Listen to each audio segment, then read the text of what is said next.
Hello, great people. Welcome back to Global Happenings today. We're so excited to have you again.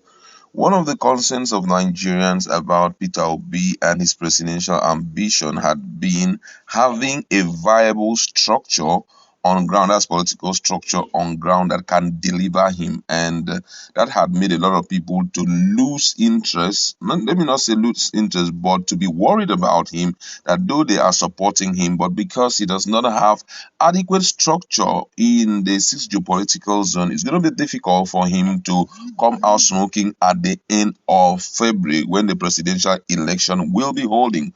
But Peter Obi has taken out time to attend to this question, which has bothered the minds of most youth and most political juggernauts. All right, we're going to be looking at all of that in a jiffy. But before we continue, if you've not subscribed to our channel, just hit the red subscribe button and also the bell icon so that you can get notification anytime we publish our videos. Now, according to the news, the presidential candidate on the platform of Labour Party, Peter Obi, has expressed his confidence on over 100 million human structure on which he would leverage to win the 2023 elections in Nigeria.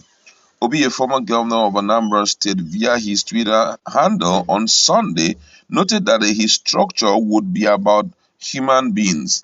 He highlighted his structure to include 100 million Nigerians living with poverty, 35 million Nigerians living with hunger. According to him, he said, whenever I hear of no structure, my answer to it is simple. The 100 million Nigerians that live in poverty will be the structure. Other category he listed included the elderly, mothers, fathers, the old people, students, and members of the of academic union of university.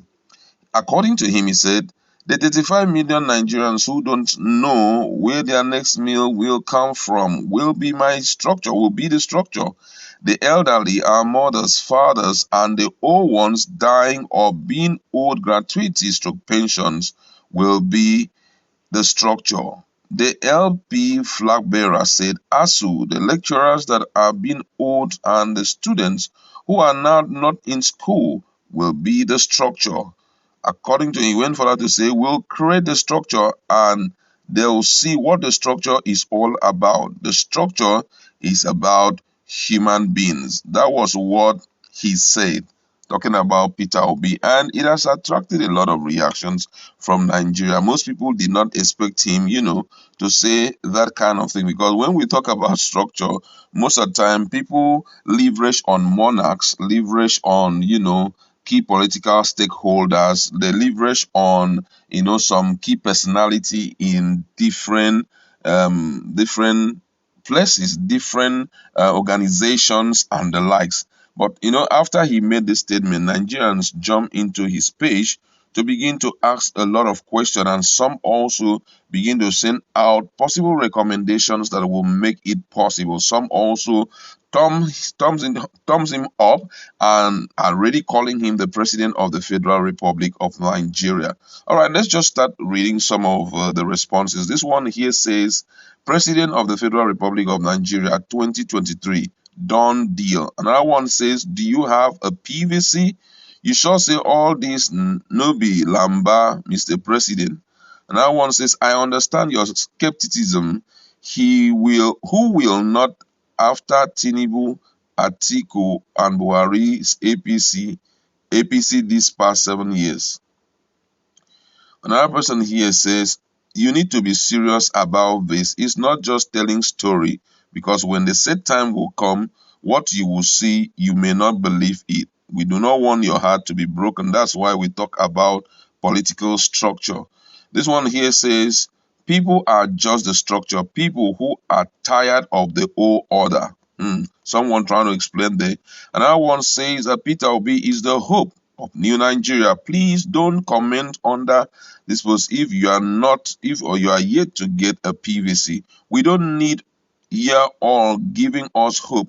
We got more people while you don't have PVC. This one here says to penetrate the knot. Someone said that this one says he no match. Say to penetrate knot, he needs a well-known vice that has been in power either as a governor or a minister, or most preferably a governor. That is where a lot of issues are going on, and most people are wondering where he will get someone who has built concrete respect for himself in the northern part of the country, because there's a person you may pick up to be your running mate, and he will end up messing up who you are. And right now, a lot of things are going on, and Nigerians are just being very careful. Let it not be he will pick up someone, and EFCC will begin to publish the past financial track record of the person, and people are like, with this kind of person, we cannot vote for him, and all of that. So right now, he must try to do an in-depth work so that he can bring up a possible at least someone who can help him out. Now, I have someone in mind, though he's no more in the system. The former EFCC guy, that guy that was there before Magu took over. He was quite a great guy. You can write his name in this thing. I just forgot his name, but a black, slim, tall guy. He was very good, during that period. At least we didn't really hear so much bad stuff he did when he was in EFCC. All right, another person here says, this is actually true. For me, this is the ideal thing to do. I feel that he should get a network of people that will do this work for him. Another person says, when they ask me how Peter Obi can win, I will say, if you bring two people, and the two people now bring two people, and the two people now bring another two people, we will win the election. Quite interesting. But then, you know that for now, for you to sustain a structure, money must be involved. Nigerians are very wonderful people. You can't be so sure that they are going to vote for you if you don't financially empower them. Some may go out there to truly vote, but at the long run, they may be discouraged at the point because of the other people at the other side flaunting monies in front of them. Before they drag them off the hook. So it's a case of total submission to Peter Obi being the president. It must be a driving force. It must not be something that is, triggered as a result of financial aggrandizement and all of that. Another person here says, the massive million of Nigerians are willing to be your structure. We are behind you, our incoming president. The last person I'm going to take here says, these are very serious matter, Mr. President. We know that you are better than every of them. We thank you because you came on board. Without you, what we would have seen and make choice from was sniper and utapia. But Nigerians. But thank God you came. Last person said, obedience is better than sacrifice, putting the picture of Tinubu and Peter Obi. That's where I like to leave it. Go to our comment section. What do you think about the statement made by Peter Obi? Do you think he already have an existing structure that will win for him as so rock? Let's interact.